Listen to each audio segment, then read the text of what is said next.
Welcome to the Inspiration Hour with Luce M. Mack, as we inspire by sharing real people's stories and their exhilarating journeys.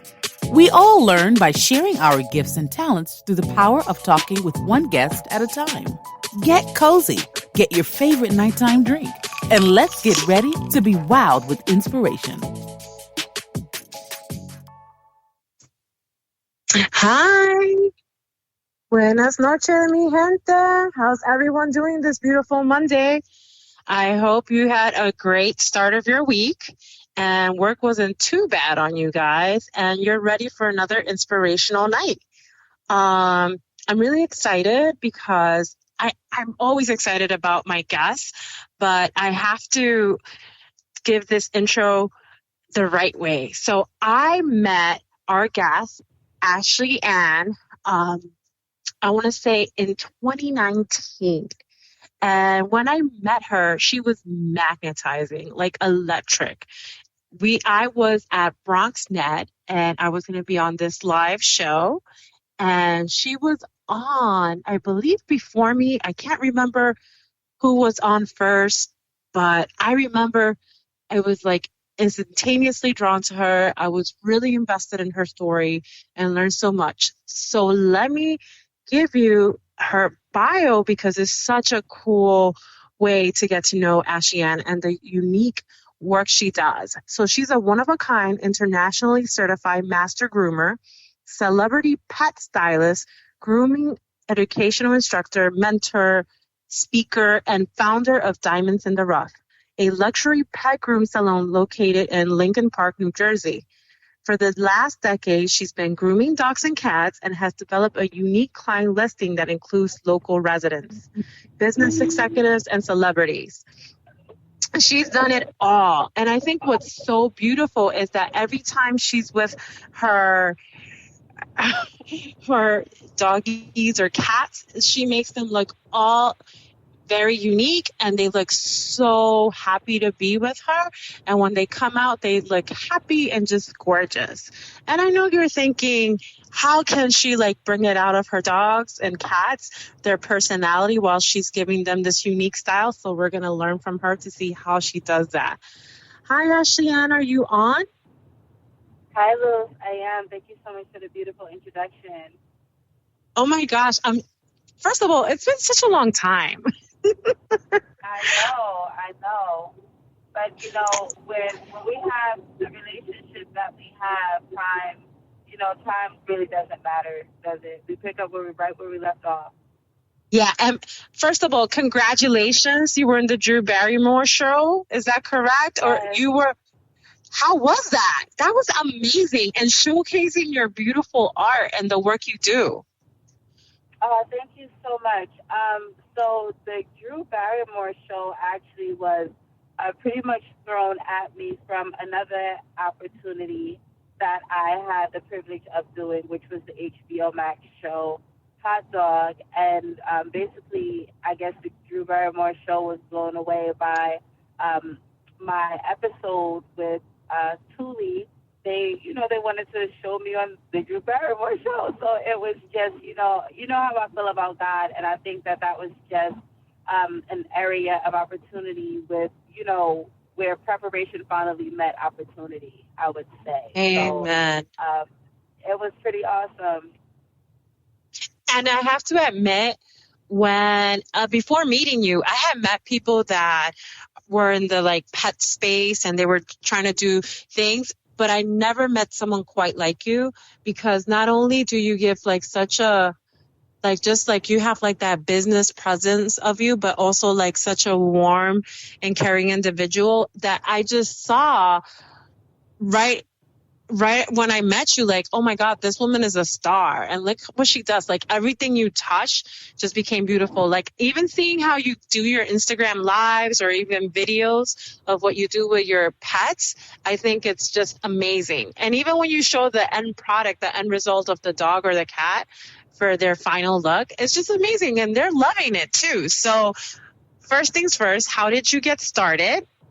And how did this getting started lead to your passion? Oh man, so this is usually my favorite question, and thank you so much. Basically, just introducing a little bit about, what my Black girl magic is. And yeah, I mean, I started grooming when I was 15. Um, my favorite story is I first started at a sneaker store, and I, had a not so pleasant customer in the sneaker store, and she said, "Put my shoe on my feet," and I really just rubbed. Instantly, I knew that I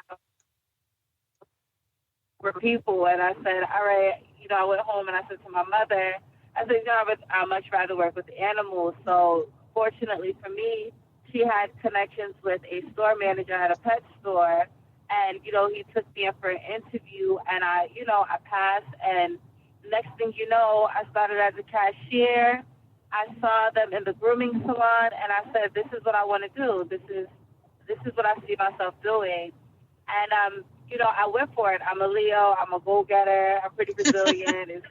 I don't listen to people most of the time, so I'm the perfect person for God to pick to, make His plan come to life. So I said, I'm going to just dominate this field. And I think, 15 years ago, I really didn't expect to be where I am in the most humblest way, coming from a Leo. But, I knew I wanted to do something pretty big with this because I just love the dogs so much. So, PetSmart, that was my opening into the industry. Like I said, I fell in love with it. Fast forward to me getting a business, and I'm sure you're gonna have questions about that, so I'm gonna hold off. But yeah, it's been a long journey. I do, and I have to admit why I have these questions. So I know we've talked about everything because for those listening, Ashley Ann is not just someone that I met at BronxNet and I just was immediately drawn to her story because of what she does. Obviously, we work in different spaces as someone that writes children's book, but it was also like a very familiar space. We're both Black and brown. We're both women. And we're both trying to gain opportunities to be seen by our work. So I feel like that's what connected us. To kind of share a lot of the information of what we're learning throughout, our journeys. But most importantly is that hustle. And a lot of people don't meet when you go to a vet, and like the vet or PetSmart and things like that, you don't see a lot of the people that are leading and managing those places from our communities. And I think that was just beautiful. So my younger sister, I'm not going to share too much because she's kind of shy. She graduated with her bachelor's degree. I think it was from Boston University. Oh, no, Brandeis. She was accepted to Boston University and turned it down to go to Brandeis. And she graduated being a bilingual and an Italian professor. And she actually started teaching. And she taught for less than a year, and this was so interesting. While she was teaching, she just didn't find any love in it, and she was so upset because she had just spent all this money on student loans, and the list goes on, right? But she thought she wanted to be a teacher because it was something, as you're from your community, I'm from my community. You know how our mothers get into our heads. You should be a doctor. You should be a lawyer. You should be a teacher. They're giving us advice because they hear what great professions these are, right? But my sister felt the calling to be in the animal space. So she actually got a third degree, and she got it she's basically like a nurse to animals. She works in a very luxurious veterinarian hospital here in the city. She worked at 3, and now she manages a team of doctors. But one of the things she always says, I don't see Hispanics or Blacks in this space. So when I met you, I was I understood it. That's one of the big connections I had to your story. And I want to hear how you working at PetSmart said, no, I'm going to dominate this space even harder. Yeah, so my key answer to most things on why I keep going is honestly because I'm a Leo. I try to say it the easiest way. It's just I am, I'm ready to go. I'm ready to throw me in the jungle. I'm ready. But definitely on a more serious note, being a woman of color in the grooming industry has not necessarily been the easiest. It's definitely has had its challenging moments, but it has also had its moments where it's strengthened me. It's allowed me to inspire other women, Black and brown, of our community to take a leap of faith as well in something that you don't air quotes normally see us in. And the thing about it is that coming into the industry, there are people of color, but we're very spread out. And the only reason I feel that is so is because we don't necessarily grow up in households where we have family members that are groomers or family members that are veterinarian technicians. Yes. Like we're not introduced to that. So it's hard for us to want to become something that we've never seen before, right? So usually I feel like that for me was the hardest thing, because at the time, 16 years old, coming into the grooming industry, it was predominantly a white industry. I was usually the only woman of color in my salon. I was the only Black African American grooming salon manager in my entire district. So, I definitely have broken a lot of barriers, and I'm happy that, I was able to kind of go through the mud a little bit, because now people of my color have the resources, right? When I first started, I didn't have the resources. I would say some people that I went to in the industry weren't willing to give me a lot of the information. They weren't willing to pour it into me like they were interested in pouring it into, people of their community. So that ultimately pushed me to saying, okay, well, if y'all don't want to teach me, I'm going to go to the best, and I'm going to Asia. How about that? And that's what I did. And that's where I learned everything that I need to know about the world of grooming, because Asia is the most prestigious grooming area known to the world. They dominate this. They are the top of the food chain. So, was it a very expensive degree when you went there and you said, let me do this? Because I've heard like a lot of different, advice on going all the way to Asia just to dominate that space. I know my sister was trying to go to, I forgot what was the school, a Caribbean school, because it was cheaper, like something that she could afford, down the road. I mean, so I'm the bougie groomer, right? And I'm the bougie groomer because I like nice things. And I have respect to understand that, quality is over quantity in most cases. And I also, I understand that I have to invest. And sometimes assume investing is just, if I could get this cheaper, I'm going to get that because I think I'm investing properly. No, if you have the opportunity to get it better and get it the right way, and you're choosing the cheaper alternative, you are investing improperly. You're wasting your money, because you could have saved for another month or two to be able to be taught by the best. So, yes, it was expensive, but, me going to Asia has put me on a map, being the first African American to graduate from their school, and a lot of people said, oh, I don't have that money to pay that. And, and again, you have to choose what you want to invest in. I wanted to invest in being the best. So to me, I had to pay for the best, and I was okay with doing that. So one thing, I would definitely encourage all of the listeners tonight is to just make sure if you're going to invest, you invest properly. There's no worse investment than an improper investment. That is the biggest lesson that I've learned throughout this journey. And I mean, that's going from PR. Luz, you and I have had a conversation about photo shoots before, like trying to budget a cheaper shoot. But what do you get when you pay higher quality, And I know, because you've given me the best advice. And now, when I had my first photo shoot, I was like, oh my God, I did it. And it felt like this. And it was beautiful. It was beautiful. And then I got contacted by people saying, can we use your spread for this or that. And it actually led to more exposure. And I'm actually investing now in a more like beautiful shoot that I wasn't expecting to do. But that's a little bit later down the road. But one of the reasons I mentioned, and I'm glad you touched on it. So my sister, and I'm glad you said vet tech, that's what she is. She's a veterinary tech. And she works all the way in Soho. And one of the things she said, because there's no one that she had looking up in this space, it was really hard for her to know where to go. And at the time, you know, she has her bachelor's degree. It was a very expensive degree.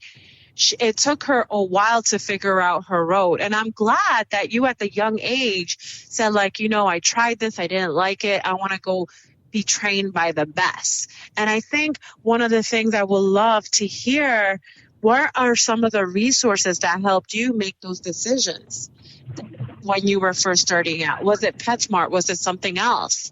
Or was it just talking to other individuals that were in the pet grooming space? So just so I'm clear with answering your question, what resources influenced me to go to Asia? Is that what? No, what was the resource that kind of like gave you the advice to do the, you know, to say, I'm going to go to Asia, to say, I want to learn and really be and dominate this space, you know, and get the training that you did? Because a lot of people, like you mentioned earlier, don't know how to go about this. So they're like the first one in their family. And they're like trying to just get any information so they know if this is the right fit. But you made it work at a young age. You said, no, I'm pretty sure I want to do this. If I'm not getting this information, I'm going to get it myself and let me see who the best is. But what was it that led you to that? So that's such a great question. And I love to utilize my platforms the right way.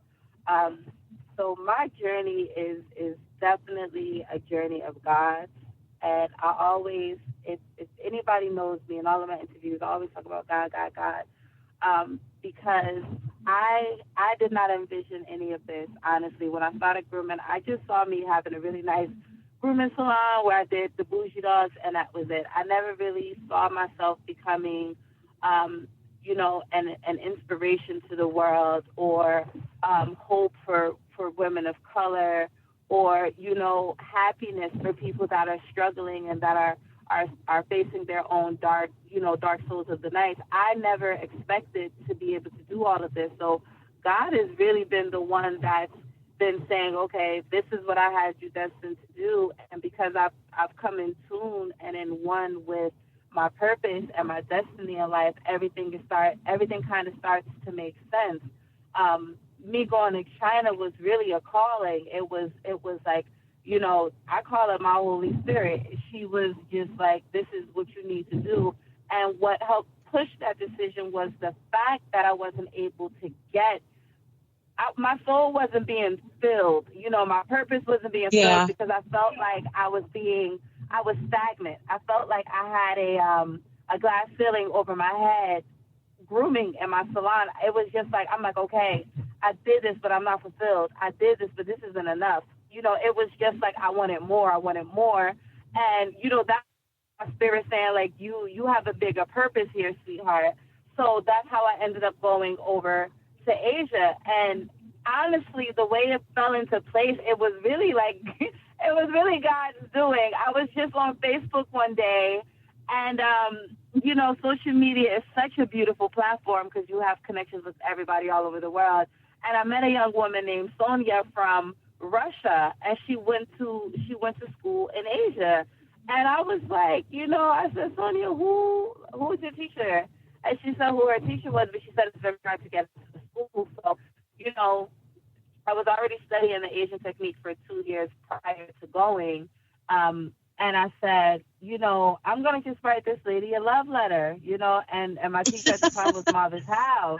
You know, I'm like Barry White. I'm real smooth with it. Denzel Washington, call me what you want. But I'm real smooth with it. I'll make you feel good about yourself. So, you know, I wrote her a nice love letter, and I sent her my work, and I just told her how passionate I was to learn more and learn learn the artistry of grooming and learn how to master it, because it's just like, this is what my spirit says I need to do. I need to do it. I need to do it. And she took me, and first of all, I didn't even tell majority of my family. I didn't tell any of my family that I was going to China. I didn't even tell myself I was going to China, because I was still trying to, I was so excited, but I really was trying to process. I'm like, Ashley, you've never been to China. The most you've been to China was a Chinese store, right? Growing up in the hood, I was always in the Chinese store. I was just thinking that. How did you tell your family, your best friends, like, I'm out, I'm going to China, I'm going to figure this out until I'm the best, and then come back and then, have diamonds in the rough and create like this beautiful store that's, there's nothing like it. You really have to dig to find it. Even when people follow you on your social media, they see what's so special about your store. And can you talk a little bit about that? Yeah, absolutely. So I found this diamonds in the rough first before I went to school in Asia. Again, like I said, I just thought I was going to be this bougie groomer, because I have the sauce, okay? Like, you could call me the Salt Bae of grooming, the Beyonce of grooming. You could call me whatever high-powered person you want to call me a groomer, but that's who I am.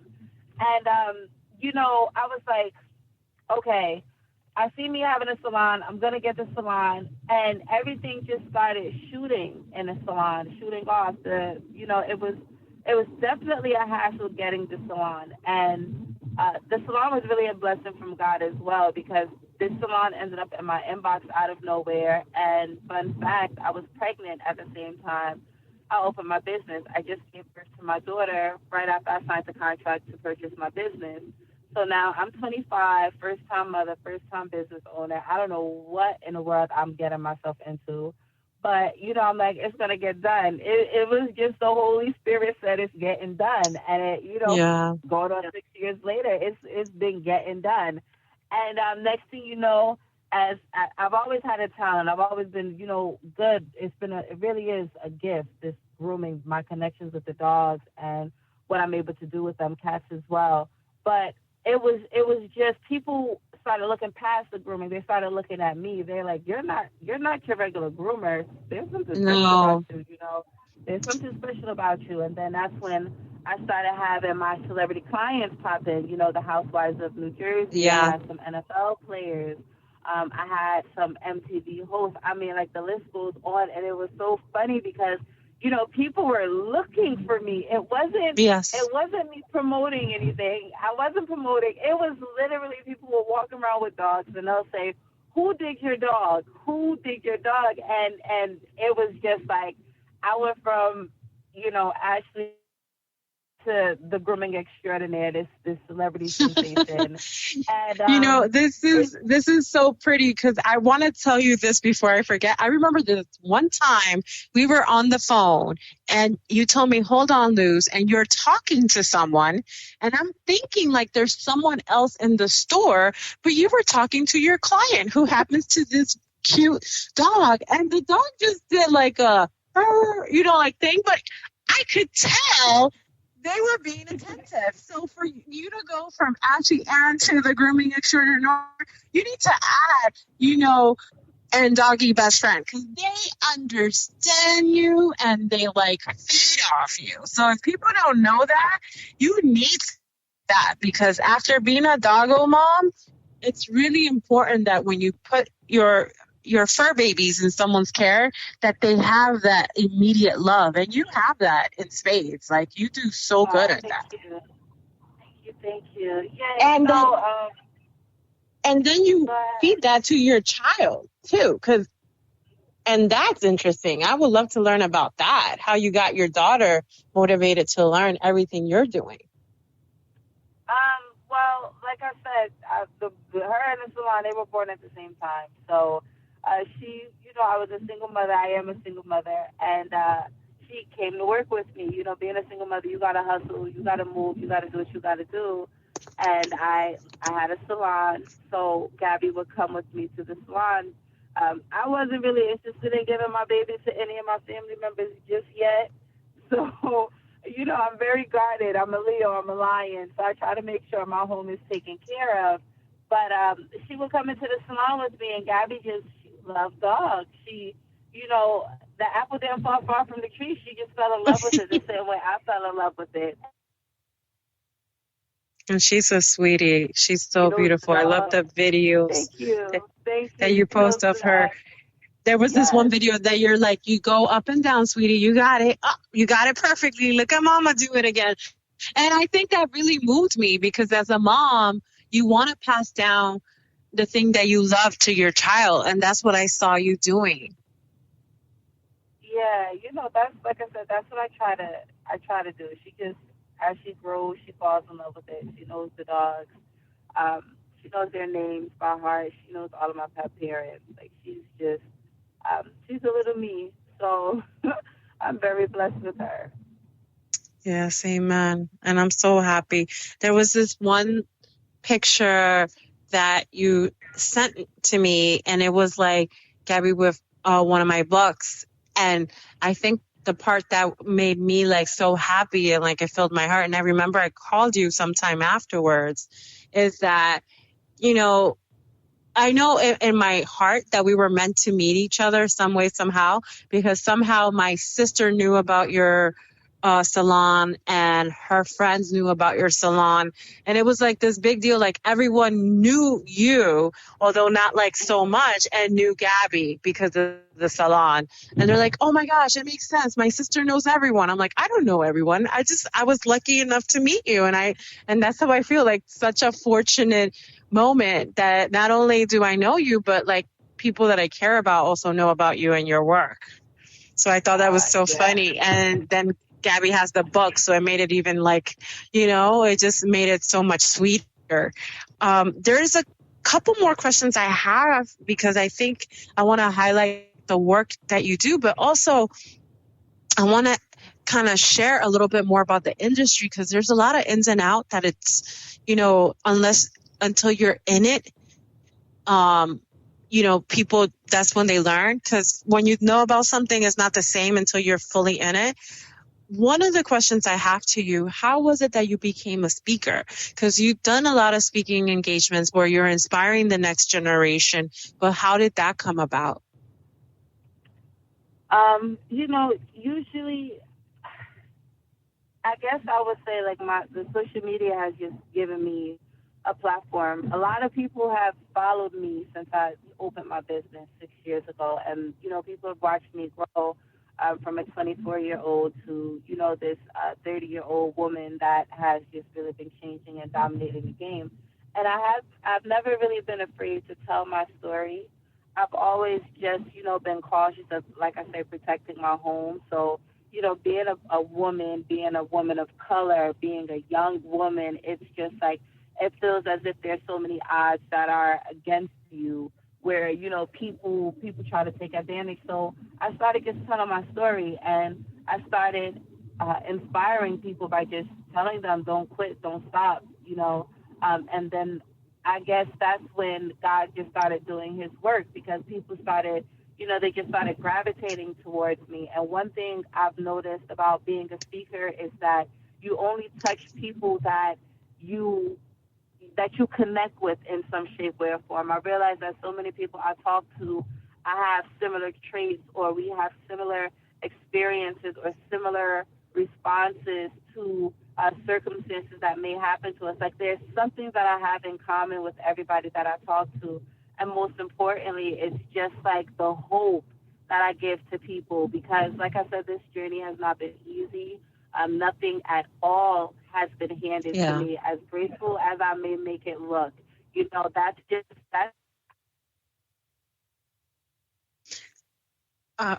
the smoke. That's what I am, And Ashley, I'm gonna say graceful and stunning, because you make it look like a cover. You come out bam, bam, bam, shining through. Those dogs, they make me sweat. So some days they be making me sweat. People love to ask me what I do for a living, and I say I fight dogs. And everybody. Yeah, I remember you said that. Yeah. People always they're like, who are you, Victor or Victor? Michael Vick. I was like, no, not that kind of fighting dogs. I'm like, I'm fighting to give them a haircut and wash their butt. That's the type of dog fighter I am. And, people would laugh and they're like, oh, I'm like, Girl, but you make it look easy. Like you be styling them and then you look hot as hell. Like you look like, God damn, she looks fire. And she's like cutting the dog's hair, washing them and scrubbing. Your hair is all nice and set. And here I am walking down the block and like my hair, I have to pull it up just because it gets a mess. Like you have that aura about you. You just exude it, like you're looking amazing all the time. So another thing I wanted to ask you, so what's next for you? Like what's coming down the road that we should know about and applaud you and like send you, prayers? Well, I just finished a huge project with Hulu. I can't really talk about it yet because of legal aspects, but it's definitely something I've never done before. The world has never seen before, so I'm super excited to, just introduce to the world what I am capable of doing, because I'm definitely more than just a dog groomer. I'm more than, just a therapist or an aunt and a mom. I'm definitely somebody that's, very, very talented and gifted. So right now my goal really is to change the quality of life. I'm ready to start pouring into other people's cups. I'm ready to start being fruitful and multiplying. So right now I've been really focusing on teaching, but I'm getting ready to relocate to Houston. And I'm ready to, start my transition over into like the entertainment field, because right now my goal is generational wealth. I always say I'm going to be the first dog groomer, billionaire on Forbes. I just, the possibilities are endless. And right now I feel like, time is moving at the speed of opportunities, and I'm ready for all of them. So right now I'm ready for this move to Houston. I have a few more months. I'm wrapping up in New Jersey. And then, when we get to Houston, I have a few more TV shows I'm working on. I started home. I have a lot of grooming supplies. So just be ready to see me on your shelves and everywhere, just shelves, TV shows, in your car, on a billboard. You're going to just see me everywhere.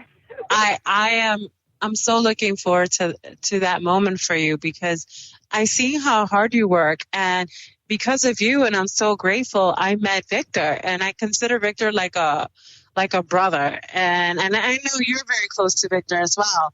He's he's just such a good person that has applauded us in our different journeys. And the reason I'm mentioning him is that every time we have like a meeting, I tell him, you saw the big thing Ashley is doing? Like, oh my God, like we're just like so happy for you. And he's like, yeah. That's what it is, because honestly, there's so little of us in the spaces that we want to be in. And it's just so happy to see you like that. And I could just imagine what it does to your baby girl. Like it really makes her, just how you're claiming you're going to be in Forbes. I could just imagine what she's dreaming of. The dreams are bigger, and I'm just so excited for that. So I wanted to, I'm going to just spice it up a little bit, change it up. Since we're coming to a close, this part is just kind of like fun, just things that pop into your head. It's called my Finish the Sentence piece, where I ask you a couple of questions and just say the first thing that comes into your mind, okay? Okay. My dream vacation is? My dream vacation is South Africa. Ooh, that sounds exotic. Oh my God. I want to go to the motherland. Yeah.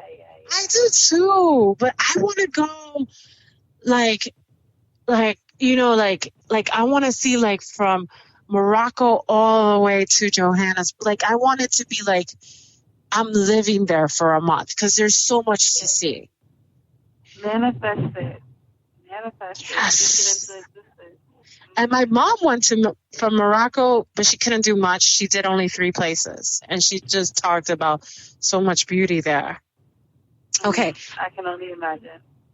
Yeah, she did. She loved it. I can't live without. What is it that one thing you can't live without? My baby. Yeah, I thought it Yeah, was that. She's a sweetie. yeah. If it was before she came, I would say I can't live without my peace because that's so important. But she is my peace, so my baby, both of my Listen, babies, Harmony and my Gabby. Oh my God. yeah. So my kids, they were in the Hamptons for the whole week with their aunts, and I kept texting every day, like, when are my babies coming back? And I just felt like such a hole in my heart, like the house didn't feel the same. And now I feel a little together because one of my babies is home, but I'm still missing the other two. But Oh, I'm listen, letting. I don't mind my kid going away for the weekend. Give mommy some me time. I'm like, all right, see you later. I'll see you when you come back, And she'll like, see you later, mom. So she has such a, what I love about my daughter and I relationship is my daughter really is my daughter. And that's one thing I feel that it's like that with pets as well, right? Your pet is for you. And Yeah. my dog is for me and my child is for me because, one thing I love to touch on is self-love. And I love, everybody's like, Ashley, how do you always look so good? How do you always look like this? It's because I really do love myself. I do. I want to look good. I want to feel good. I want to smell good. I want to be good. I want to be in a good place. So, that's something that I've been able to, rub off of my kid. But I also say, like, mommy needs some me time. And, that's how I balance this crazy lifestyle of mine. I balance giving myself that time to be able to meditate, do some yoga or skate or cook, whatever it is that makes me happy. I do it, and but my baby, she respects me. She respects my boundaries. Because sometimes she's like, "Mommy, can I have my peace?" And I'm like, "Sure, have your peace." And as a as a parent, I'm not getting upset because I know where she's coming from. And some people are like, what do you mean you know where she's coming from? Because I want my peace. So I Yeah. understand where my daughter is coming from when she says, like, I just want some peace right now. She just wants to sit and play her game and be in her own world. By all means, boo, do you. And I leave her to be. That's So cute. it's just we have such a healthy relationship as mother and daughter, and she is really the biggest reason on why this mothering journey hasn't been horrible because she hasn't made it horrible for me. She really, my baby has been looking out for her mama. That's so sweet. I have to admit, so I'm taking lots of notes from you. So like always, I always learn something new. But for me, when I saw my son back, I did like the big like cry, like my baby's back. I'm not letting you go. And now I'm just praying for uh, my other two babies to come because I don't know, like I'm just so used to like watching TV with them, playing with them. My son is into catching ball.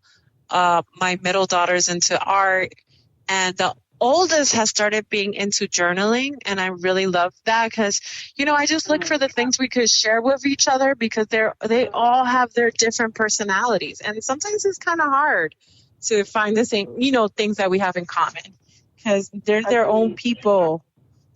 But okay, what's my favorite food is? Like, what is that for you? Oh man, I love food, so that's like such an unfair question. I would plead the fifth with that one. I know that Wow. feeling. Oh, Yeah, I love food. I love anything that tastes good. So I don't anything that tastes good, I are love you a it. savory So person or a sweet person? How about that? Like, are you? I am not a sweet person. I mean, it depends. I don't like diabetes sweet. Like I don't like sweet. Like my grandmama's from the Yeah. south and they like to pour the whole bag of Yeah, sugar yeah, yeah. into a thing of lemonade, and I don't play games with my heart like that and my blood. No, So it's I leave true. them be. I used to live in Yeah. Florida and they would pull the sugar and then they put like a simple syrup. I'm like, but that's too sweet. Yeah, Just pour yeah. You gotta water. leave them be. Leave them be. My grandmama say, ain't nothing a little bit of sugar gonna do to you. And I'm like, okay, you enjoy your little bit of sugar. I'ma stay on this end. But honestly, Luce, I just really admire good food, even if it's something sweet, if it's delicious. Like if I'll narrow it down, like my favorite food. I love chicken. I don't know if it's a stereotype or what, but I love chicken. I love chicken. You know, if it's because I'm black, I love chicken. I don't care, but I love chicken so much. I love fried chicken, barbecue chicken, curry chicken. I just love chicken. So You reminded me of that Dave Chappelle skit where he said he walked into a restaurant and the waitress said, "Let me guess, you want chicken?" And he's like, "Yeah, I do." I love chicken. I do. You know, I don't feel any type of way when somebody says No, chicken because the answer is yes. It's yes. My favorite food is mofongo, and as soon as I said you're Dominican, like there's no denying it. Okay, so my biggest inspiration is. My biggest inspiration, honestly, it's Oprah. It is. You know, I grew up in a household. My grandmama loved her, and just seeing the resilience in her and the dedication and the drive and the passion and the fire. It's just everything about Oprah. Just it adds fuel to my fire. You know, it really does. She just showed that she can be all odds. And that's all I see me doing, you know, and I see me building with that and creating an empire and having my name live forever for generations to come. Because, you know, I'm a mama now, so I want my grandchildren good, my great-grandchildren, my great-great-grand. You know, I'm definitely like a mama bear, so I want to make sure everybody's good. But just watching what Oprah has done from... Yes. You know, like just watching it from being a news anchor to The Color Purple to, you know, having a TV show to now having her own network TV shows. You know, it's just, I mean, talk about power. That's Oprah, you know, and that's where I see, that's me. I have Beyonce's fashion and Oprah's drive. And I could see why she's your inspiration, because everything that Oprah touches, like it just, there's no undeniable that they're blessed beyond belief. So I could definitely see that. People describe me as, like, what's the words that come into mind when people describe you as? A beam of light. One thing people always say, they give me a bunch of other things as far as my humor and my characteristics, but one thing that people always say they admire and love is my light. You know, how I just, like, it's just the energy, it's the glow that they feel for me. They can feel it through the phone. I just make them smile. So that is what people describe me as. I'm people's happy place. So I'm glad to end this episode with you saying the light that you are. And it's like my eyes are a little watery because it is true. You are a light, like a radiant light, because I've learned so much from you. Not only in the path that you have selected, but you have given me so much guidance. And even in this episode, I hope a lot of people walk away with this undeniable or this unshakable faith that not only go for what you want, but learn from you and do a little bit of what you did, saying, if I want this, I'm just going to go for it. And whoever doesn't want to give me the information, I'm going to get it myself and go for the best. You demand the best. You are the best. And I respect you for that. And I honor you for that. And I really hope that if whoever listens to that gets that message loud and clear, because not only did you create this beautiful career for yourself, you're creating a legacy for future people that want to be in the space and say, like, you know what, whatever I'm going to touch is going to turn to gold. And I see that for you, Ashley. So I'm so grateful that you were able to dedicate this time to me and letting me in your world a little bit more. Of course, and I thank you for having me here. I'm proud of you. I'm super honored to be on this show. It's just amazing how like you say, pour into my cup, I pour into yours. Scratch my back, I scratch yours, and this is just what soul sister hood looks like. And I'm glad because we've had our laughs, we've had our cries, but I'm glad that Yes. you've also taken from from my story of just not giving up. Not that's what life is all about. Nobody said it's gonna be easy. So if anybody's sitting there, you better have a look at yourself and say, God did not tell me that this was gonna be easy. So I always say, put on your big boy pants or your big girl panties Yeah. and just Yeah. do what you need to do. Like the storm shall pass. We're flesh. It's struggle, but it'll pass. And I feel like you're gonna inspire a lot of women in your community as well to step outside. You went from a children's author to clothing designer to radio host, and it just shows that the possibilities are endless with you. And I definitely, I pray for you. I pray that you keep Amen. going. I pray, I'm here for you. I'm your sister. I'm supportive regardless. I can't wait to be on your TV show next. You're gonna make So me I'm so cry proud of you. because what I've learned from you, I've been taking it because I know you know this, and I know like I'm supposed to like wrap up, but I can't leave this episode without saying I get at least 3 times a week, and this is just at least, people reaching out to me asking for advice. They've been burnt, they've been, demolished by unbelievers, and they just keep thinking that they can't do something. And I'm like, who told you that? Are they God?